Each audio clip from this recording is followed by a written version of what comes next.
Race 7 on the card is our feature race, the Model Man Mile, a listed race for 3-year-olds over 1,600 metres. Race 7 is due off at 15:45.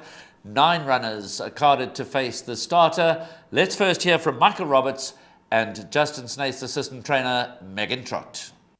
You know, I must be honest with you, we're throwing him in a deep end here. This is, this is a big step up from just a maiden win because, there's some decent individuals in this race.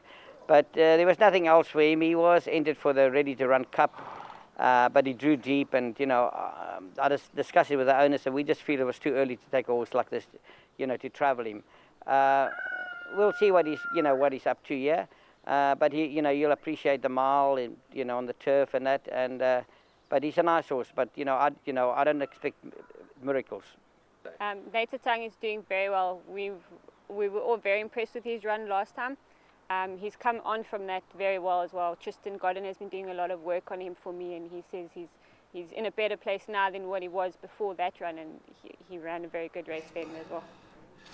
And certainly the Justin Snaith team have every right to be pleased with Native Tongue's last run when under a length behind Shareholder. That was in a novice race, and Shareholder was certainly well weighted to win that race. Nonetheless, Native Tongue gave a very good account of itself.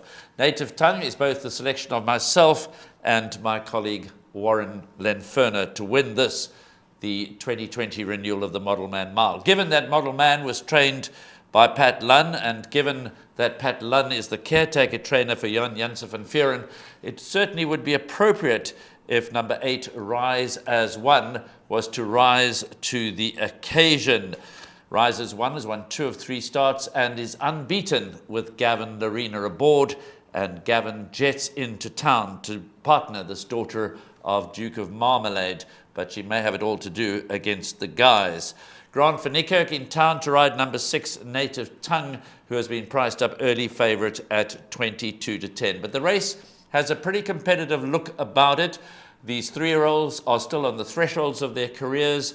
They're improving at different rates, so certainly number 6, Native Tongue, may not have matters all his own way. Both Warren and I have healthy respect for the Peter Muscat trained number 3, Tread Swiftly, who has his first run as a gelding. Peter has always been of the view that this son of What a Winter has a bright future. Now that he's gelded, he may get his career back on track. And both Warren and I have selected number 3, Tread Swiftly, to run second. My third choice is number 7, Shavu, the 3-year-old son of Elusive Fort, who was a winner last time out and looks to have scope for improvement. My fourth choice is number 9, Fight Song, who was far from disgraced when a beaten favourite in an MR78 handicap last time out. He carried 58.5 kilograms. He came up against some hard-knocking campaigners, was beaten less than a length behind Divine Hugh. But it doesn't stop there.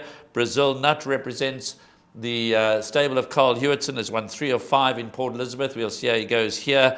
He certainly needs to improve on his local debut when running 7th behind Golden Duke. Boulder Horizon tries the mile for the first time. Purple Panther represents the Highveld-based stable of Clinton Binder, was a good winner last time out, flying up late to end a streak of 3 consecutive runner-up berths. Hey Bill may be a little outclassed here, but Michael Roberts is hoping for the best.